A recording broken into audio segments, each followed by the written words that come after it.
April, thanks. Today, protesters from Elizabeth City took their message to Washington, D.C. This afternoon, they met with officials from the Department of Justice all about the death of Andrew Brown Jr. News 3 reporter Brendan Ponton tells us what happened.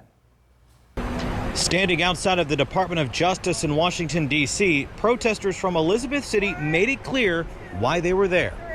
Andrew Brown! The group traveled by bus from Elizabeth City to Washington, D.C. They say they met with Justice Department officials, including the Associate Attorney General. The meeting went exceedingly well.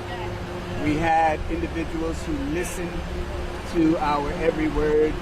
News 3 was there last month when the group unveiled a letter they had written to the Department of Justice calling for federal investigations into the Pasquotank County Sheriff's Office and the Office of District Attorney Andrew Womble. They continue to be outraged after Womble decided the deputies who shot and killed Andrew Brown Jr. in Elizabeth City will not face charges. Womble says it was a justified killing. The group met with justice officials for longer than expected this afternoon. They were receptive. They did not shut people off. They wanted to hear the voices of Pasquotank County, and we appreciate them giving them the time. They leaned in to what was being said. The group also met with North Carolina Governor Roy Cooper and other state leaders in Raleigh on Wednesday. In addition to calls for investigations into the sheriff and DA, they also want an expedited federal investigation into whether Brown's civil rights were violated.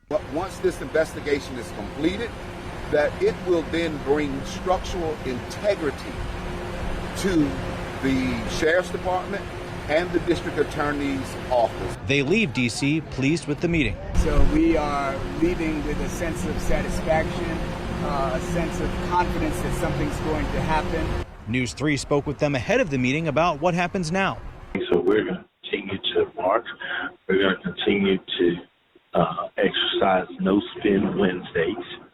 We're going to continue to do things till we hear from the Department of Justice. A push for change now being heard in the nation's capital. I'm Brendan Ponton, News 3. We have all the latest involving the death of Andrew Brown Jr. on our website, WTKR.com. There you can find more on the protesters' visits to Washington, D.C., as well as a full timeline of events since the deadly shooting by Pasquotank